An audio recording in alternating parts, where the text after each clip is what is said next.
Our new library, The Inside Story. Traverse City, Michigan calls itself the nation's cherry capital. The city is located in the northwest corner of the state's Lower Peninsula, at the foot of Lake Michigan's Grand Traverse Bay. The bay is divided into East Bay and West Bay. Rich in history as well as fruit, the Grand Traverse area for centuries was home to various tribes of Native Americans. Pioneers arrived in the middle of the 19th century.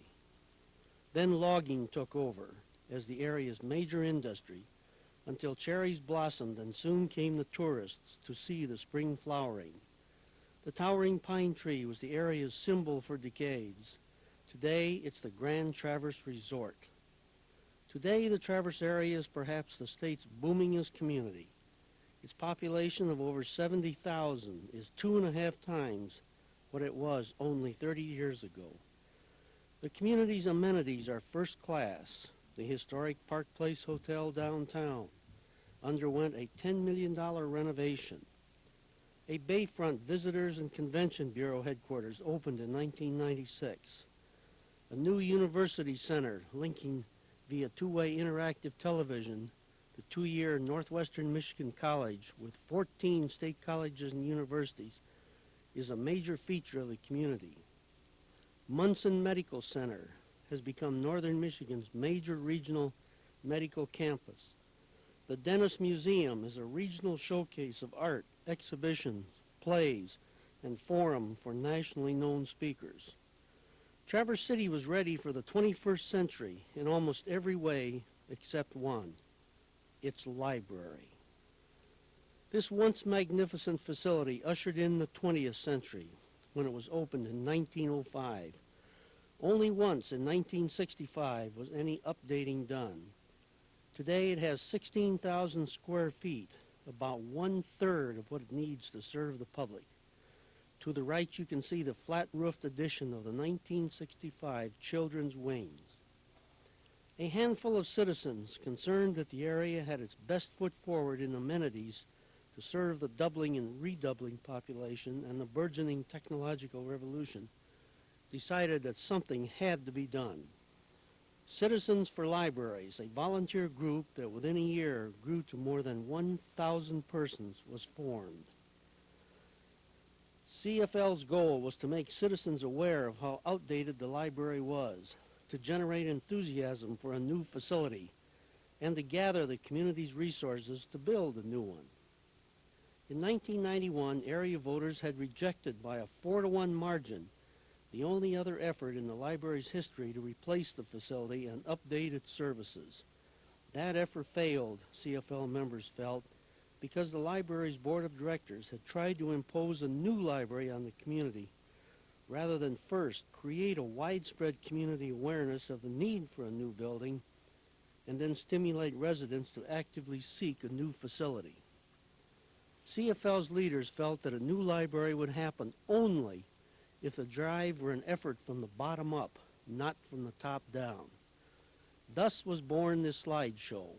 4 leaders made dozens of 10 to 30-minute appearances over a 6-month period before civic and church groups, labor groups, township trustees meetings, clubs, city and county commissioners, social agencies, and retired teachers and senior citizens groups. Thousands of bookmarks, fact sheets, and brochures were passed out at these meetings and mailed to citizens. Like the library's directors, library patrons knew how woeful were the library's facilities.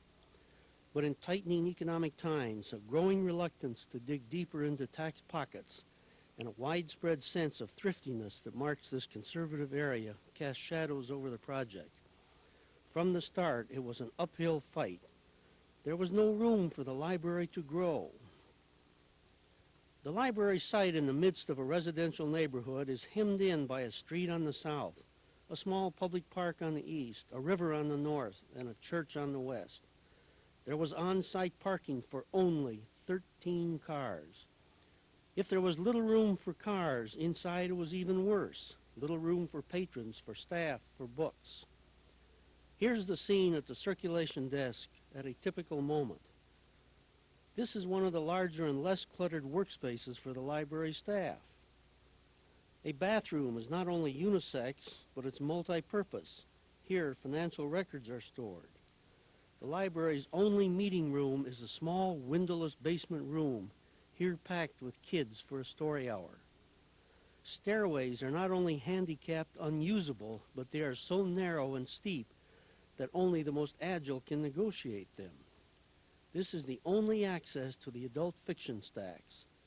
Heavy users of the library among its 22,000 patrons are senior citizens, and the century-old Carnegie Library was about as user-unfriendly as it's possible to be. Long ago, the library ran out of shelf space, so books have to be stacked in piles and in boxes on the floor. Aisles in the stacks are so narrow that only one person at a time can browse. Space is so short, even using the floors, the library has to dispose of one book each time it acquires a new book. In the periodical closet, newspapers are filed in unwieldy piles, crammed in between boxes of magazines. The office of the library's administrative assistant is squeezed in under stairs. The reference desk is a jumbled workstation for 3 persons. The sight and sound room is in this unappealing basement room. The small reading room has been all but taken over by bookshelves and the card catalog. Only a half-dozen patrons at a time can sit in the reading room or use one of these 3 tables for work. These photographs have shown the shape our Carnegie Library is in after nearly a century of use. To show voters what we might look like, CFL members toured 5 modern libraries in other parts of Michigan, and this is what they found. Most of these photographs were taken in new facilities in several Detroit suburbs. This is a modern periodical room.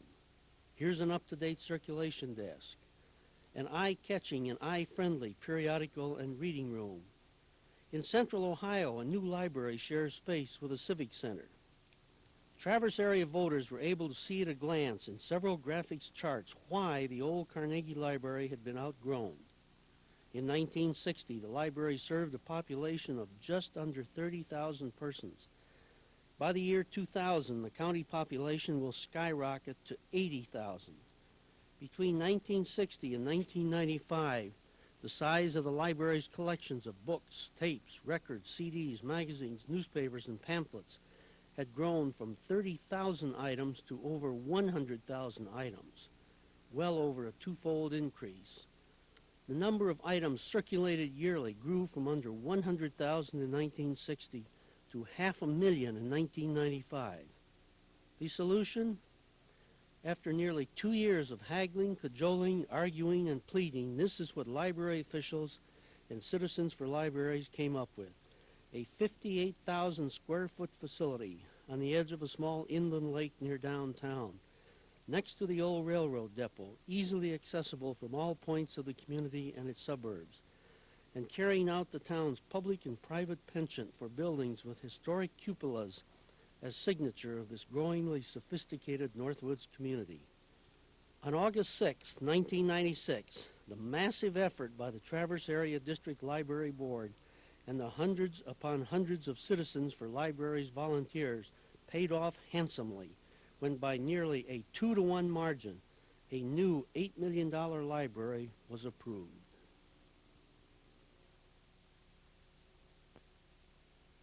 The Traverse Area District Library has 16,000 square feet of space, a good size for a house, but not for a library in a community this size. So books, periodicals, and CDs are shelved here, here, here, and way up here. In fact, every time a new book is added to the collection, lack of space requires an old book to be disposed. Study, work, and storage areas are very full. They're overflowing. The building isn't easily accessible to the handicapped and elderly, and there are less than 20 parking spaces for patrons. So please vote August 6th for a new, larger home for the Traverse Area District Library.